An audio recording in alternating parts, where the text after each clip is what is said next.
Bismillahirrahmanirrahim. Assalamualaikum warahmatullahi wabarakatuh. Perkenalkan, nama saya Nur Fadilatul Qur'ani dengan NIM 330122099. Di sini saya akan mempresentasikan terkait biografi dan pemikiran hermeneutika Al-Quran Muhammad Abid Al-Jabiri. Pada presentasi ini, kita akan mengupas biografi dan pemikiran hermeneutikanya dalam Al-Quran Muhammad Abid Al-Jabiri, yang merupakan seorang pemikir Islam kontemporer yang berpengaruh. Biografi singkat Muhammad Abid Al-Jabiri. Muhammad Abid Al-Jabiri lahir pada tanggal 29 Desember tahun 1935 di Figing, tepatnya di kota Maroko. Ibunya bernama Al-Wazimah yang merupakan keturunan Sayyid Abdul Jabbar Al-Fajiji yang merupakan seorang ulama besar. Dan ayahnya seorang nasionalis, yaitu pejuang kemerdekaan Maroko dari penjajahan Perancis dan Spanyol.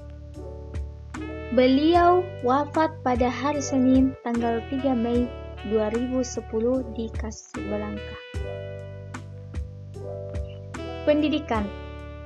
Adapun pendidikan awal, Muhammad Abid Al-Jabiri memulai pendidikannya di Madrasah Diniyah dan melanjutkan ke Madrasah Hurriyah Watoniyah serta menamatkan sekolahnya di sekolah menengah di Casablanca.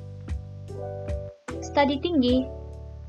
Beliau melanjutkan studi filsafat di Universitas Damaskus dan Suriah hingga memperoleh gelar syahada alamiyah, yaitu ijazah mengajar di sekolah umum maupun agama. Beliau juga mendaftar sebagai mahasiswa di Universitas Muhammad V Rabat, tempatnya meraih gelar PhD. Adapun karir, beliau mengajar sejak usia 18 tahun, berprofesi sebagai akademisi, wartawan, kepala sekolah, dan pengajar filsafat selama lebih dari 45 tahun. Ia juga aktif politik di Partai USFP dan menjadi anggota biro politik sejak tahun 1975. Adapun pemikiran hermeneutika Al-Quran, Muhammad Abid Al-Jabiri, dia mendefinisi Al-Quran. Dia mendefinisikan Al-Quran terbagi 4. Yang pertama, Al-Quran adalah kitab suci yang diwahyukan Allah Subhanahu wa Ta'ala melalui malaikat Jibril kepada Nabi Muhammad SAW dalam bahasa Arab. Kedua, Al-Quran merupakan kelanjutan dan penyempurna kitab-kitab suci sebelumnya dengan pesan universal untuk seluruh umat manusia tanpa terbatas waktu dan tempat.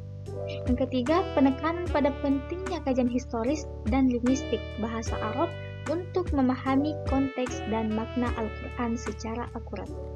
Yang terakhir, yang keempat, Al-Quran bukanlah sesuatu yang benar-benar baru, melainkan kelanjutan ajaran Tuhan yang juga merupakan peristiwa ruhani dan menjadikan Nabi Muhammad SAW sebagai pemberi peringatan, munzir. Selanjutnya terkait kritik terhadap terjemahan Al-Quran. Al-Jabiri mengkritik keras pemahaman Al-Quran melalui terjemahan yang menurutnya mereduksi makna asli. Setiap bahasa memiliki kerangka berpikir dan budaya yang berbeda. Ia berpendapat bahwa Al-Quran hanya dapat dipahami secara utuh dalam bahasa Arab dengan memperhatikan konteks budaya dan sejarah pewahyuan. Adapun pendekatan hermeneutika Al-Jabiri, yang pertama kontekstual. Beliau memahami teks dalam konteks historis, sosiologis, dan budaya saat wahyu diturunkan. Yang kedua, rasional. Dia mengedepankan metode burhani, yaitu akal dan logika untuk menalar makna Al-Quran secara mendalam. Yang ketiga, historis. Menelusuri latar belakang sejarah dan evolusi pemikiran Islam untuk relevansi modern. Al-Jabiri menolak metode yang terlalu kaku atau bayani atau terlalu intuitif, yaitu irfani, demi membangun nalar kritis umat Islam. Adapun sebagai kesimpulan dari presentasi kali ini, Muhammad Abid Al-Jabiri berperan penting dalam pembaruan pemikiran Islam, khususnya dalam tafsir dan hermeneutika Al-Quran. Pemikiran yang menekankan pentingnya konteks rasionalitas dan relevansi ajaran Islam di era modern untuk pemahaman yang dinamis. Adapun kontribusinya terus menjadi rujukan bagi akademisi dan mahasiswa yang mendalami studi Islam dan metodologi penafsiran. Sekian dari saya, lebih dan kurangnya mohon dimaafkan. Syukran, jazakallah khair. Wassalamualaikum warahmatullahi wabarakatuh.